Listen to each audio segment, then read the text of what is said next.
చేతులెత్తి ఆ కర్రను అలా పైకెత్తి ఉండటం అనేది ఇద్దరు చూడాలి. ఒకటి ఇశ్రాయేలు చూడాలి, రెండు శత్రువులు కూడా చూడాలి.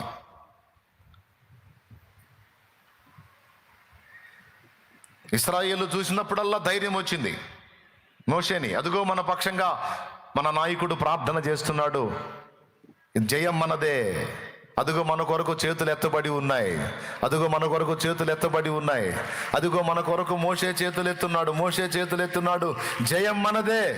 ఇశ్రాయేలీయులారా వెనకడుగు వేయకుండా పోరాడండి. మోషే చేతులు ఎత్తుట ఇశ్రాయేలుకు ధైర్యానికి కారణమైతే అమాలేకీయుల భయానికి అదే కారణమైంది. ఇదేమిరా అందరూ వచ్చి పోరాడకుండా ఒకడెవడో కొండ ఎక్కి చేతులు పైకెత్తున్నాడు, అతనికి మళ్ళా సపోర్ట్గా ఇంకొక ఇద్దరు నిలబడ్డారు, మొత్తానికి అక్కడేదో జరుగుతుంది. అది ఫోటో చూడండి, కొండ మీద మోషే కనపడుతున్నాడు, కొండ కింద యుద్ధం జరుగుతుంది. అవునా?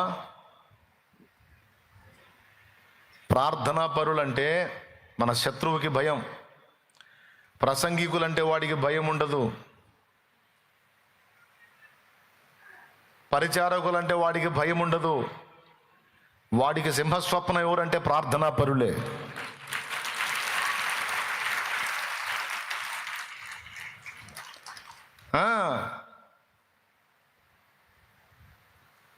మోషే కొండ మీదకి ఎక్కి చేతులు ఎత్తడం చూడాలి వాళ్ళందరూ.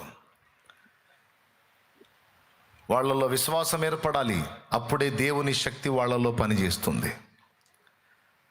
దేవుని శక్తి వాళ్ళ మీదకి దిగి రావాలంటే వాళ్ళలో ముందేం కావాలి? విశ్వాసం కావాలి. ఆ విశ్వాసం ఎలా ఏర్పరచాలి? కొండెక్కి దేవుని కర్ర చేత పట్టుకొని కనపడ్డాడు, అప్పుడు వాళ్ళకి విశ్వాసం కలిగింది. ఎప్పుడైతే వాళ్ళలో విశ్వాసం కలిగిందో దేవుని శక్తి వాళ్ళలో పనిచేసింది. ఎప్పుడైతే ఆ శక్తి పనిచేసిందో వాళ్ళు శత్రువుల్ని గెలిచారు. లేకపోతే యెహోషువ ఎంత పనుడైనా ఓటమి తప్పదు. ఏమైనా అర్థమైందా మీకు? ఇప్పుడు విజయ రహస్యం ఎక్కడుందో చెప్పండి. అది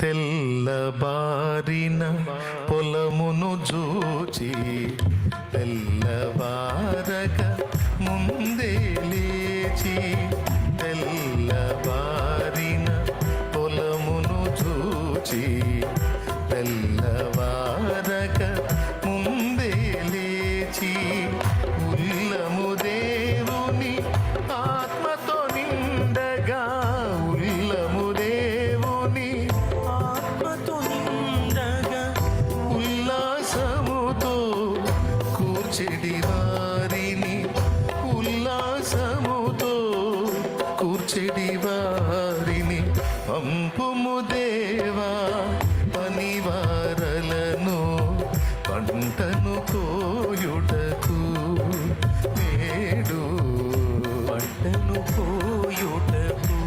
పంటను కోసే పనివాళ్ళెవరు? పంటను కోసే పనివాళ్ళెవరు? ఓన్లీ ప్రసంగికులా? ప్రార్థనా పరులు కూడానా?